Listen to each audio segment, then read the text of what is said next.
Welcome anyone to my YouTube channel. This is Ever, aka Two Beasts to Kill You, aka the Beast with the Least. And for this video, I'm going to be talking about God of War Sons of Sparta in my new chair that I got today. Had to point that out. I don't care what anyone thinks. But before we get into the video, or the discussion, my talk, let's hit that intro.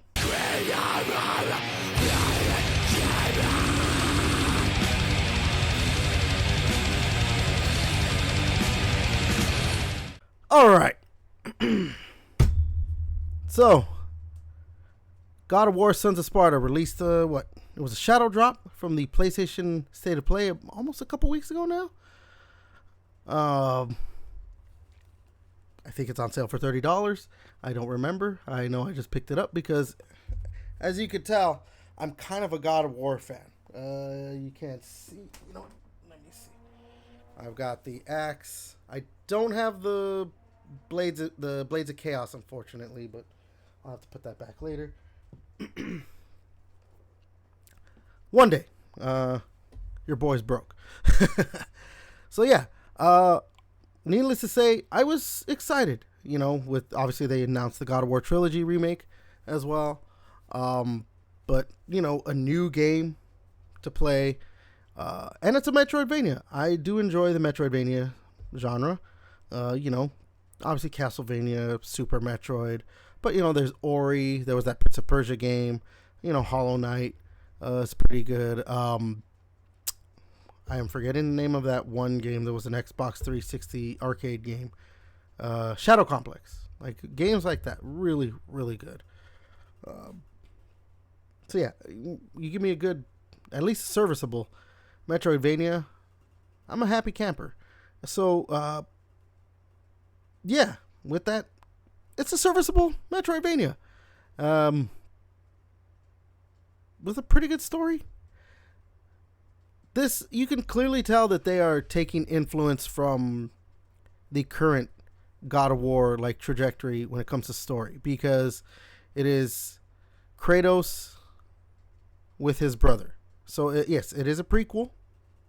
I think Kratos is supposed to be like 14 or 15 years old at this point.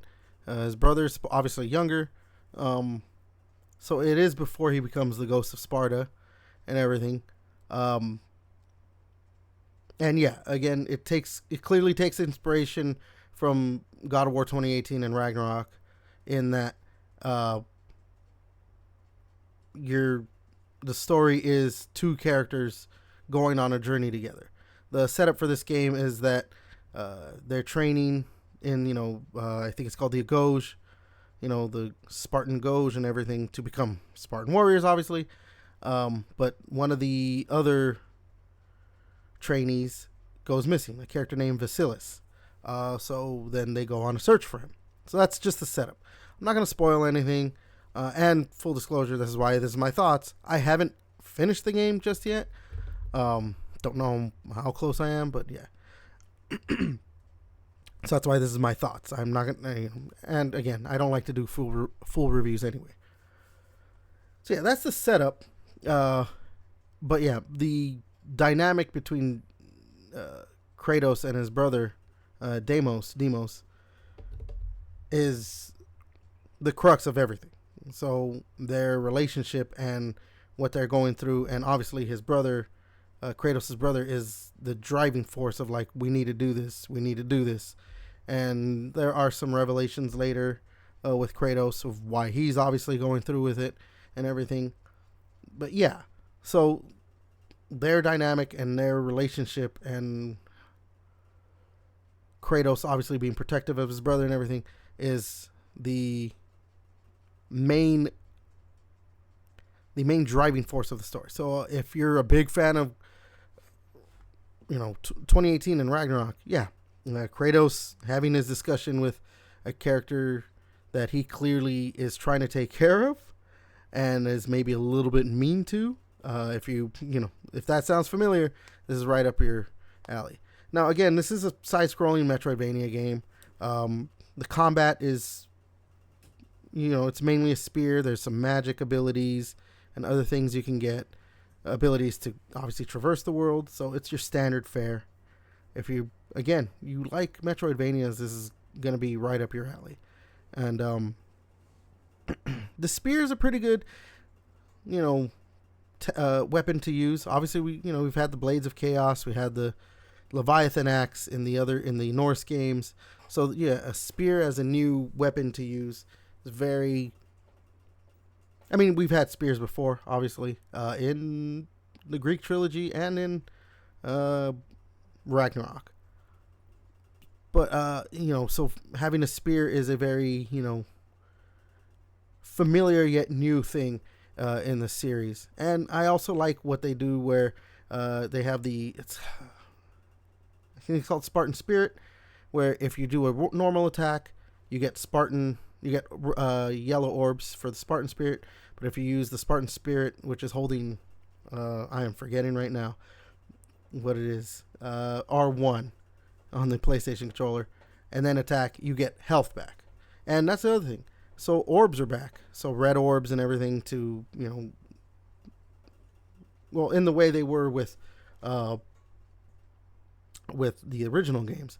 Also, they do take inspiration, or not inspiration, but they do take some of the stuff like the menu system and everything and how you upgrade weapons and all that. So the light RPG elements of the Norse games.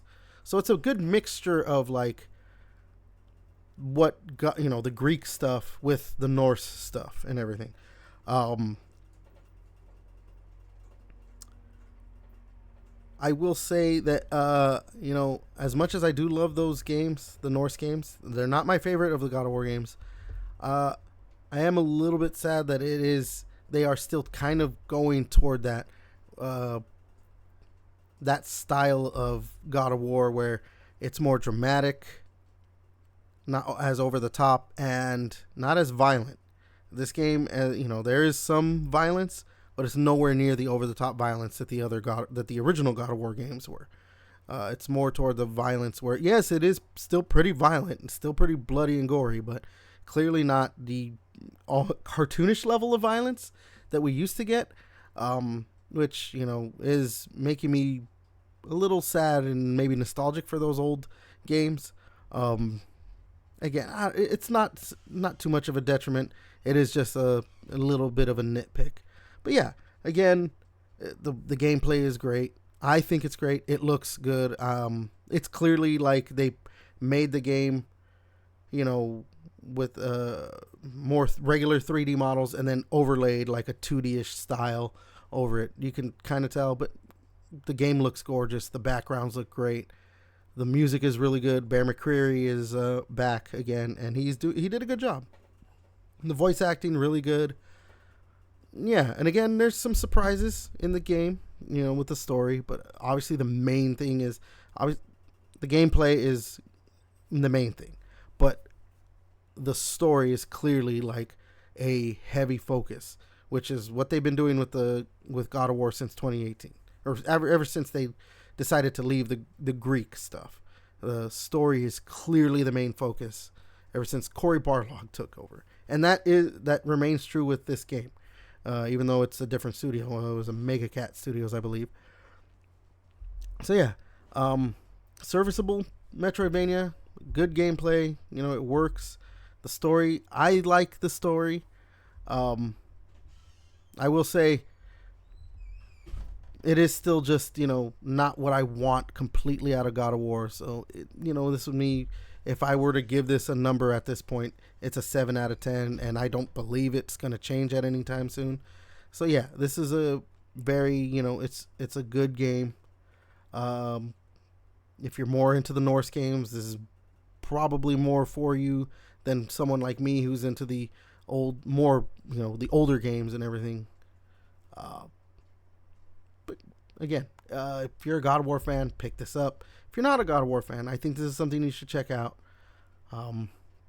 Yeah, but I think that's going to go ahead and do it. I think I've rambled long enough. So, as usual, you like my channel, you like my dumb videos, my dumb voice maybe, my podcast, new episodes every Monday. Like, comment, subscribe, share, all that good stuff. But until next time, I'll catch you later.